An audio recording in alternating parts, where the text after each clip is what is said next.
Hello, and welcome to Fake Guru Talks.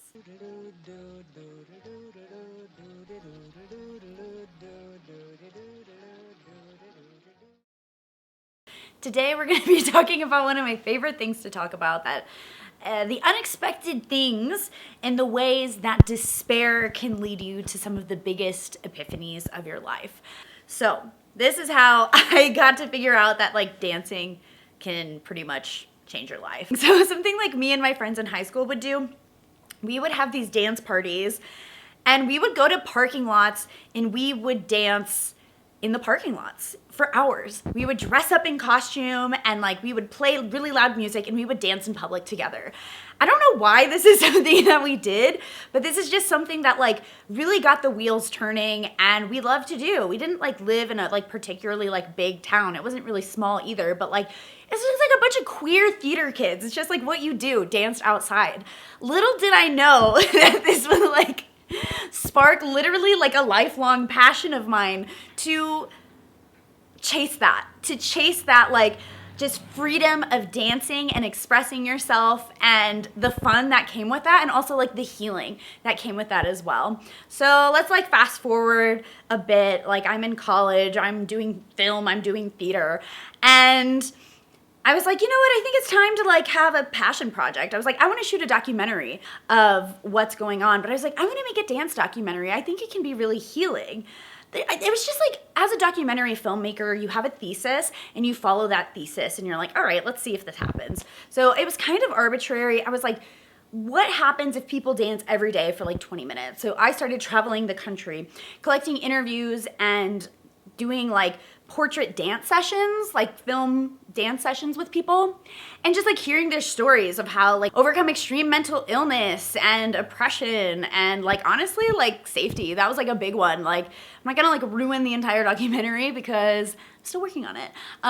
But how people have been able to overcome seemingly unsurmountable experiences through dance. So I was okay, I think we're on to here, because it's also something it's very curious to me that anciently speaking, we've been dancing forever. It's been a part of every indigenous culture, and just so many things. They have these communities and the celebrations and they get together and they dance. And the Western culture doesn't have that. We don't dance. It's something we don't allow ourselves to do unless if we're drunk. Coincidentally, we have all this mental illness, anxiety, high blood pressure, and just kind of anxious energy going on. And it's well, maybe it has something to do with how we're not dancing anymore. So that was kind of the thesis statement there. It was correct. So I hit my own despair in 2019. It was really dark. It was a bad time. A lot of people that were my safety net, my ride or dies, my family, my loved ones, just kind of, it was a rug pull. And I was really left bare, and it's really unfortunate. You learn so much and get epiphanies when you're at despair. It really fucking sucks. I wish that I could have figured this out just by fun and by pleasure, but I had to figure it out for myself. I knew something was there, right? I was making a documentary on it. I believed in it enough, but not enough to commit to it until I needed it, until I needed to save myself, until there was nobody else that was gonna do this for me. And I had all of this trauma and all of this sadness and all of this suffering and all of this pain in my body that it was nobody else's to take care of but mine. It was my responsibility. So I started dancing, and I didn't even really know why. I don't know why I started dancing, but I did. And I danced myself free. That entire year, I danced the entire fucking year. I danced outside. I was dancing in my house. I was dancing with friends. I was going to the nightclub, and I just didn't stop dancing. And then it changed. And it was a lot quicker than I thought it would. The opportunities that began to open for love, for friendships, for work, for community, for in literally almost every aspect of my life. These brands I was working with, these people I was dating, these friends I had, these trips I was taking, I had no business being there. For the amount of despair and the amount of suffering and the amount of pain that I was experiencing, it shouldn't have happened. And it wasn't until like kind of hindsight where I was like, oh, it was because I was dancing. It was because I was processing all of this fucked up shit in my body and letting myself express myself and not holding it in. During this time where I started like dancing, I was having panic attacks. I was having extreme grief. I was having an incredibly difficult time managing, but like I danced through it every day, every single fucking day. So then fast forward to 2021, I stopped dancing like as much because I didn't need it as much, right? But we're like March of 2021, we're like 1 year deep into the pandemic. And I was like, okay, I think I need like something in me. I was just like in February, so it's like I need to dance. It's almost spring, something's gonna happen, I can feel it. So I started dancing every day for 20 minutes outside. And that was like the rules I gave myself. We were still all in quarantine in like Colorado, so like that's what I did. And again, the same thing started to happen where like these opportunities were coming with work, with love, with friendships, with relationships, with living situations that like, again, I did not feel like I had any business being in. I was straight chilling. I was just like not in the mind, you know what I mean? I wasn't in the abundant mind frame vibration to like let this stuff get in, but I just started dancing unapologetically and I was experiencing euphoria through that. Also sadness, also like a whole range of what I needed to feel, but like my brain did not let me process those emotions while I was there. I had to literally turn off my brain by dancing and listen to my body and get it out because like things get stored in your body and your brain sometimes isn't gonna tell you because sometimes you don't wanna know. So just like completely surrendering to the process of like my body and listening to that, it completely changed. So then I was like, okay, I think I'm onto something. So I started doing it like sometimes twice a year for the fall time and for the springtime.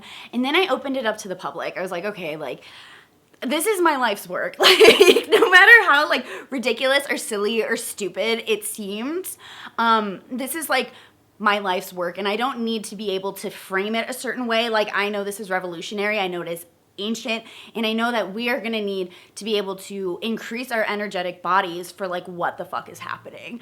The planet and society and culture and politics are changing at such a rapid level that like we have to expand our energetic bodies or we're not going to be able to handle it.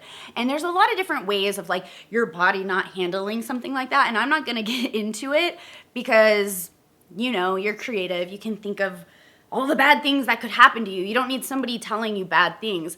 But I will say that like when you increase your energetic body, you become more adaptable. You become more open to whimsy. You increase your intuition, like you process your fucking trauma. And also when you dance outside in public, I haven't lived somewhere like with a private place to dance in a while. So I've been doing this in like public parks and parking lots.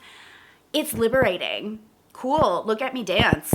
Oh my gosh, so weird. Like I've had circumstances where like I moved to a neighborhood and I was like, I'm gonna dance and I'm gonna open up the energetic doors. And this woman was like, what are you doing? I know she like wanted to call the cops. I was in Florida. And I was like, I'm just dancing and enjoying myself. And that was that. And nobody has spoken to me since. And honestly, most of the times, like people just like, they might ask what you're doing and you can just say dancing. And it's like, what, is it illegal to dance outside? I think that's like a part of it. Like the fresh air, the sunshine, like if you dance barefoot, like it's very grounding. And these things are like meant to ground us. They're meant to keep us calm. They're meant to like have us be connected with like everything else, right? Like everything else that is growing and breathing and living outside of us. You are nature. We are nature. And it's been the great hoax of society of like trying to disconnect us from nature. So if you decide to do Hit Me Spring, I really encourage you to dance outside because that's really where like some magic happens. I'm on a tangent. So I opened up Hit Me Spring in 2023 to the public and the same kind of things. the people who committed to it, and it is quite a commitment, I completely understand, but the people that committed to it like saw incredible results, like literally amazing, in like the monetary realm, in like the self-perception and self-concept realm, in the self-love realm, in the manifesting relationships, just like really, really incredible things where it's just like, this is a door. This is an energetic door. And if you're open to exploring that journey, it's literally gonna change your life, I think. It's definitely changed mine. So we start tomorrow. If I can get this out, I was voted most spontaneous in high school, and I really am quite a spontaneous girl. But it starts March 1st, 2024, and then we're gonna dance all into the end of March, and like it's gonna be the astrological new year, I think like the 20th or the 21st. We're gonna have an eclipse on my birthday on the 25th, which, like, if y'all know anything about me, I'm absolutely obsessed with eclipses. They are catalysts for huge change. And I think also if you can increase your energetic body to invite kind of like that chaos and transformation of an eclipse, like it's a wave that you will never experience anything like it. So that's why I really like to do these also in March, because there's a lot of like astrological events too that coincide and that really just like rocket you forward. There's gonna be like monthly or weekly journal prompts that we're kind of like go through it together, and we just post every day on Voxer, like a little snippet of us dancing, and we can share playlists, what we're going through, what the dance brought up for us, and it's like accountability and also just like processing too, because when you have a group of people cheering people on, it is a lot easier to keep doing it, because you really feel like the village jester, but why not? If it makes, in the words of Sheryl Crow, if it makes you happy, it can't be that bad. So head over to my Instagram, and there's a link there if you're interested in signing up. We would love, or actually no, I'm gonna put a link in the bio. I can do that, it's YouTube. I'm like new to YouTube. I was here for a bit, like in 2016. I mean, if y'all remember BookTube, if any of you guys are from BookTube, you know. But yeah, that's right. I can put a link in the bio. So I will do that. And we would love to have you. Come dance with us, get weird, increase your energetic body, and have a great ass time.